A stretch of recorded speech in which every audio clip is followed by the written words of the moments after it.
Habitat for Humanity of Marion County is a ministry dedicated to improving lives by providing affordable and decent housing. Help them help others by visiting the Habitat for Humanity Ocala home store on Northwest 27th Avenue. To schedule a donation, give them a call and they'll come and pick it up. For more information, visit habitatocala.org. Habitat for Humanity of Marion County, building homes, building hope, building community. ABC News Now. I'm Karen Chase. As the government shutdown enters its 8th day, a new poll suggests Republicans are losing the blame game. A new ABC News poll finds 70% of Americans disapprove of how the GOP is performing, while 51% disapprove of President Obama's actions. If you're trying to sign up for health insurance, please stand by. The government's website is down for maintenance. American kids aren't the only ones falling behind in international rankings. A global test finds adults also rank below their foreign peers in math, reading, and problem solving, all skills considered critical for global competitiveness and economic strength. The USDA is warning consumers not to eat chicken from Foster Farms in California because it may be contaminated by salmonella. Nearly 300 people have been sickened in 18 states. What's wrong with Miley Cyrus? WebMD plugged in the lyrics of her song We Can't Stop into its symptom checker and concluded she's had too much caffeine. An analysis of Roar suggests Katy Perry may have hepatitis, and Robin Thicke's blurred lines are signs of a stroke. This is ABC News. Oh, man, what is that smell? Oh, I just opened the lettuce crisper. We have a lettuce crisper? Everything gets old, even your shocks. So make sure you change your worn shocks at 50,000 miles. What are you doing? Put the top back on! Put the top back on! I think it's moving. Actual mileage may vary depending on driver ability, vehicle type, and the type of driving and road conditions. Purchase 4 qualifying Monroe shocks or struts between now and October 31st and get the price of the lowest cost unit back by mail-in offer. Restrictions apply. Learn more at Monroe.com. I sit on the bank of the Hudson River, looking across at New York City. On sunny days, I shine. When it snows, I get very, very cold. I've never missed a day of work. I can honestly say that I carry the weight of the economy on my back. I am 1 mile of CSX railroad track. There are 21,000 more just like me. We're all here to keep things moving forward. CSX, how tomorrow moves. All right, thank you very much. 25 minutes before 8 o'clock. It's a little bit of an overcast Tuesday, isn't it? And if you were waiting for a rainy day to pick up a good book, I've got one for you. I don't know which I like better, though, Dan, the biography of our author or the story in the book he's written.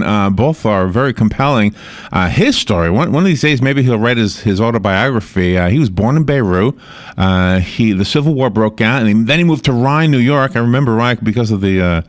there was like a theme park there or something, a roller coaster place, and then he went back to Lebanon to study architecture, and now a very accomplished author. His new book is called Rasputin's Shadow, and our guest is Raymond Khoury. And I think he said, didn't he say that? He's in London, England, calling all the way across the big ocean to speak to us. What amazing we can do things with technology today, right? Raymond Khoury, good morning, Raymond.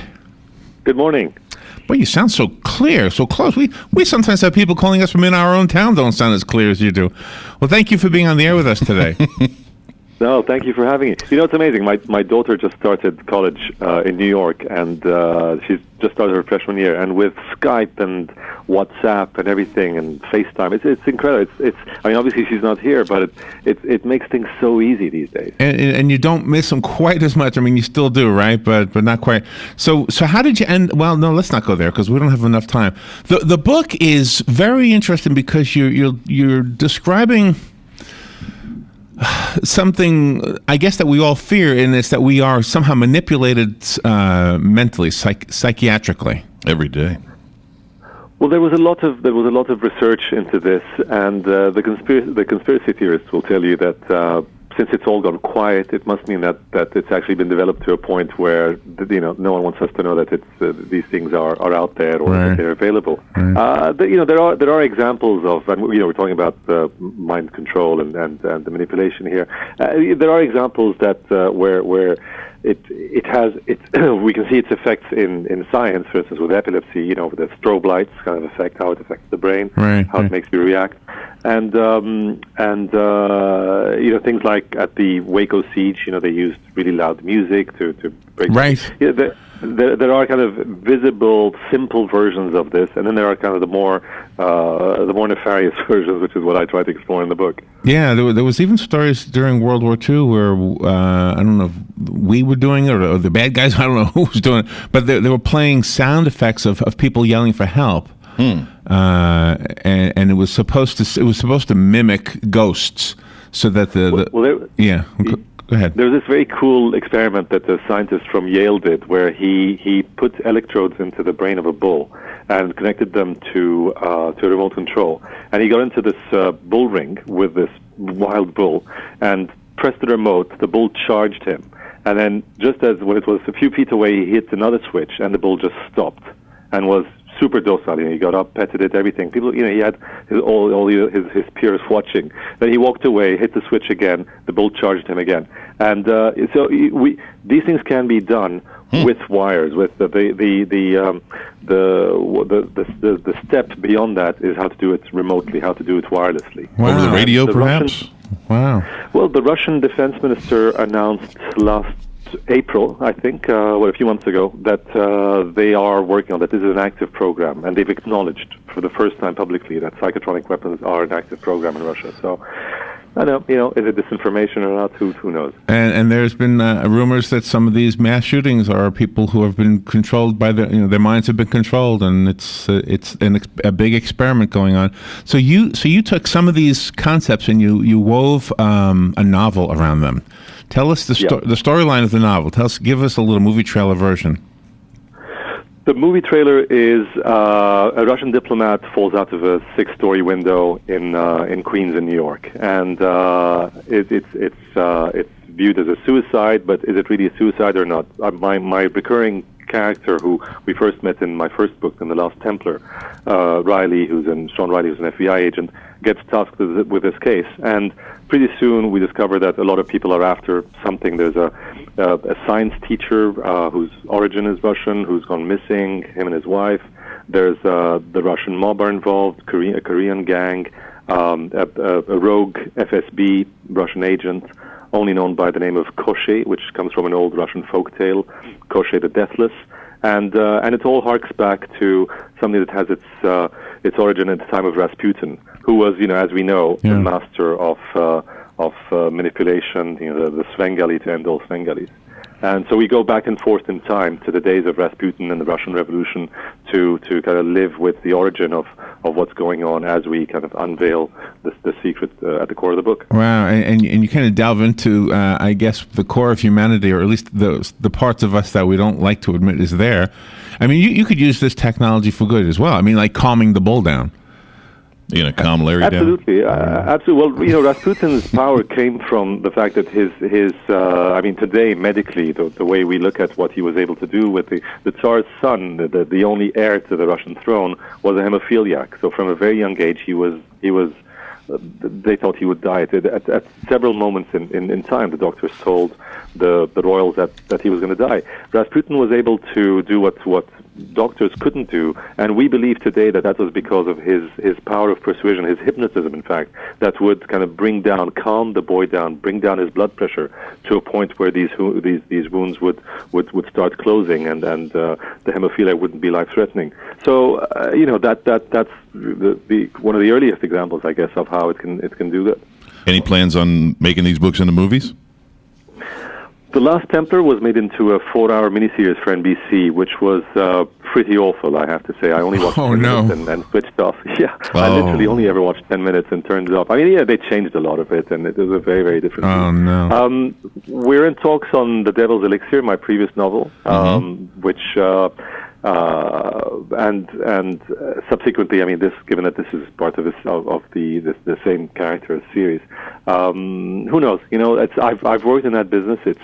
It's such a roller coaster ride. I never really consider it done until the camera starts rolling. Sorry. Well, I was going to ask. You said that it was kind of a disaster for the NBC show. Is that part of the negotiations? So for the next one, you'll have more input to say no, we don't want to change it this much. You can't really. You have to take a view as an author. You kind of have to you roll the dice. You sell the rights. Once you sell the rights, you really, as a writer in Hollywood, you're really you're the disposable piece of the puzzle. It's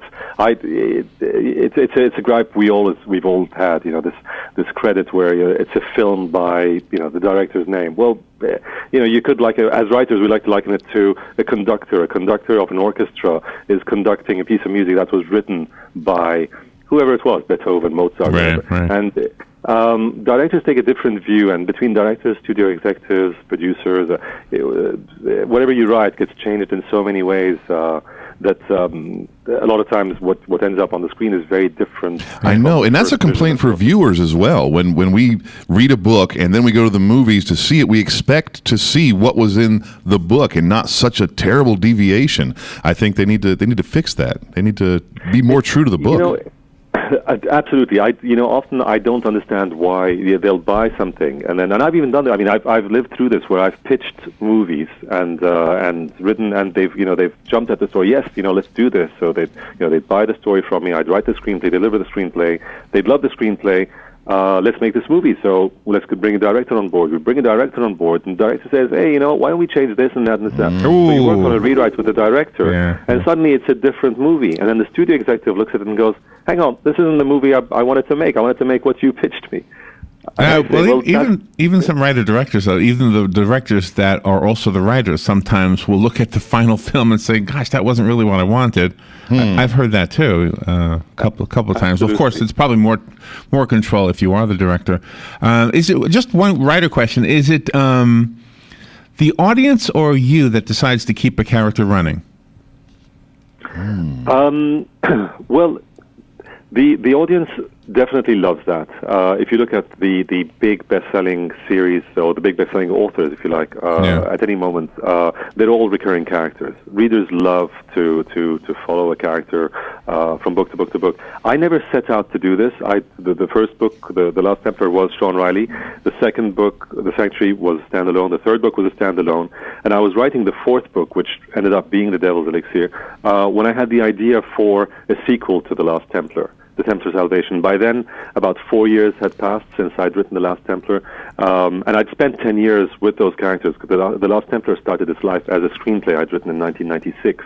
So it felt really good to be away from them and to try, to write fresh stories with fresh characters. But then by book 4, when I had the idea that just came to me while starting Devil's Elixir, I called my publisher and I said, you know what, I'm going to write this instead. It's a sequel and it's going to bring back Tess and Riley.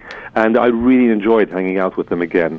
So much so that then when I started Devil's Elixir again, I thought, you know what, actually this would be fun as a Riley story, but it's such a personal story that I decided to write it in the first person for the first time. That is cool. The other books. That is cool. Yeah, and then I enjoyed it so much that I carried on with this book. So, for me, there's no kind of preconceived plan. I've got 2 books that I'm working on. Researching at this point, which would not be Riley and Tess books. They're standalone. Riley will come back. There's a not a continuation, but the next chapter in his life, if you like, which will follow from Rasputin's shadow. The audience, the readers do love that. The book is called Rasputin's Shadow. Our guest, Raymond Khoury, calling in from London, England, and I have a copy, a hardcover, beautifully bound book that I'd like to give away. So call me if you want it. The number is 622-WOCA. That's the WOCA Climate Control Source Hotline. And Raymond, how do the rest of us get it? I know the normal places, but do you have a website? Let me ask you that. I have a website. It's on sale today, actually. Today is our on-sale day in the U.S. My website is my name, RaymondKhoury.com. Khoury is a bit of a weird spelling. It's Khoury. I've also got an official Facebook page, or your local bookstore. Okay, excellent. Let me give this one away. Good morning. You've got the book. Who's this? This is Fred. Fred, you've got the book. We're at the mall now, right? Yes, I'll find you in the mall. Okay, right outside the food court. All right, cool. See you then. All right. And thank you. Raymond, thank you for being on the air with us. Getting up, let's see, what time is it in London? It must be lunchtime, huh? Yes, it's lunchtime, yeah. It's the other way around. The other way around. Nice. Okay. Yeah. Well, thank you so much for being on the air with us. I love the chat. It's an honor to be able to say we had you on the air. Thank you very much for having me. It's a pleasure. All right. Thank you, Raymond. We'll take a little break and be right back. Thank you. Don't ever miss a single edition of The Mike Huckabee Show. We're going to have a whole lot of fun talking the big issues of the day. We'll talk to the newsmakers and the issues that made them a newsmaker, as well as we'll bring you some entertainment, some fun. You never know what's going to happen on The Mike Huckabee Show. Don't miss it.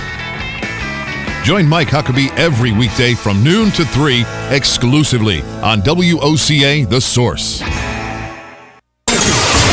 Putting the local back into radio. 24 hours a day, 365 days a year. WOCA News. Variety. Information. Now. Keep your arms and legs on the inside at all times.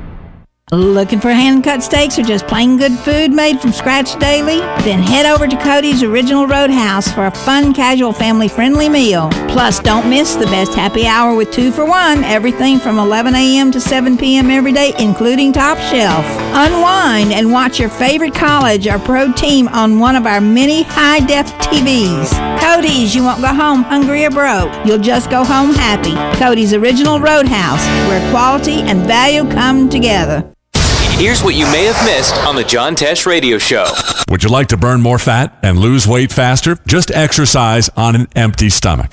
If you're looking for work, your skills and experience may matter less than your personality. Almost 60% of HR managers rate people with interests similar to theirs higher than applicants with better skills. Couples, we need to practice healthy conflict resolution during the day to get better sleep at night. Intelligence for your life on the John Tesh Radio Show.